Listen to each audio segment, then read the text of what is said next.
यहाँ पर रह कर के मैंने बहुत नज़दीक से यहाँ के हर नदी को, हर घाट को, हर कस्बे को, हर गांव को बहुत नज़दीक से देखा है। टिहरी से मैंने हाई स्कूल पास किया था, इस टिहरी जनपद से ही। और फिर यहाँ पर बहुत दिनों तक आने जाने का सिलसिला रहा, लेकिन 1986-87 के बाद मुझे आने का अवसर नहीं प्राप्त हुआ था। चुनाव में एक आध बार आया था, लेकिन दूसरे अन्य क्षेत्रों में ही जाने का अवसर प्राप्त हुआ। चुनाव के समय आप जान सकते हैं कि आधे घंटे का एक ट्रिप होता है और आधे घंटे के बाद व्यक्ति को फिर दूसरी सभा के लिए जाना होता है, फिर अपने कार्यक्रम को सूर्यास्त के पहले समेटना भी पड़ता है। लेकिन आज फुर्सत से हम लोग आए हैं, मुझे बहुत अच्छा लगा। जब मैं 1986-87 में आया था तब पुरानी टिहरी थी यहाँ पर, और उस समय के दृश्य को और आज के दृश्य में बहुत अंतर आया है। जब मैं आ रहा था देख रहा था ऊपर नई टिहरी को, उस समय नई टिहरी बन रही थी, बस रही थी। आज वो एकदम अपने विकास को लेकर के लोगों के सामने विकास के लिए अन्य लोगों को चिढ़ा रही थी कि देखिए हम भी हैं, हम भी कुछ कर सकते हैं। और टिहरी ने साबित किया है। विकास के लिए सकारात्मक सोच होनी चाहिए, और उस सकारात्मक सोच को सबको मिलकर के, एक टीम भावना के साथ मिलकर के उस कार्यक्रम को जब हम आगे बढ़ाएंगे तब ये चीजें आगे बढ़ सकती हैं। और उत्तराखंड में ये संभावनाएं बहुत मजबूती के साथ आगे बढ़ी हुई हैं। यहाँ पर पर कैपिटा इनकम उत्तराखंड बनने के बाद बहुत तेजी के साथ आगे बढ़ाया है।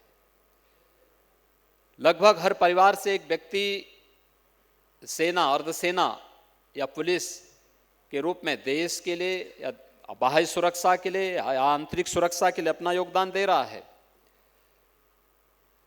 जीवन के प्रत्येक क्षेत्र में यहाँ का व्यक्ति अपना योगदान दे रहा है।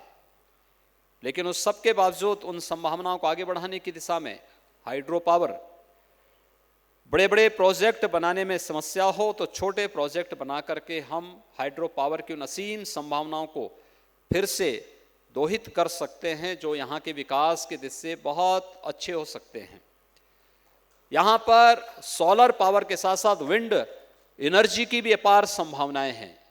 आप किसी भी डांडे के ऊपर विंड एनर्जी का वो लगाइए, वो अपने आप चलता हुआ दिखाई देगा, और सदैव आपको एक बार आपने लगा दिया तो 25 वर्षों तक बिजली की आपूर्ति वह अपने आप करता हुआ दिखाई देगा आपके गांव में।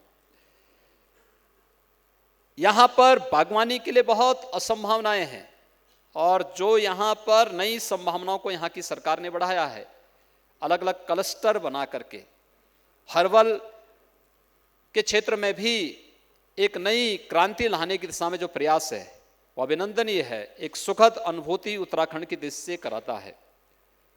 लेकिन जो विकास की संभावना हम नीचे देखने का प्रयास कर रहे हैं, अगर उस विकास की संभावनाओं को यहीं पर हम देखें, यहीं पर हम तलाशें और यहीं पर इसको आगे बढ़ाने का प्रयास करें, सरकार से ज़्यादा यहाँ के स्थानीय लोगों को, जो लोग रिटायर हो चुके हैं, जैसे आलोक जोशी जी हैं, राजेंद्र सिंह जी हैं, या इस प्रकार के लोगों को यहाँ बसना चाहिए, यहाँ आना चाहिए, यहाँ रहना चाहिए। यहाँ के लोगों के बीच में अलग अलग स्थानों पर जाकर के उनके साथ एक संवाद बनाना चाहिए। उन लोगों को इसके लिए मोटिवेट करना चाहिए कि प्लान से काम नहीं चलेगा, यहीं पर उन संभावनाओं को तलाशिए। और सौभाग्य ये है कि उत्तराखंड के पास पर्याप्त मात्रा में हाइड्रो पावर है, सोलर पावर की संभावना है, विंड पावर की संभावनाएं यहां पर मौजूद हैं। टूरिज्म के लिए अनेक संभावनाओं को आप विकसित कर सकते हैं।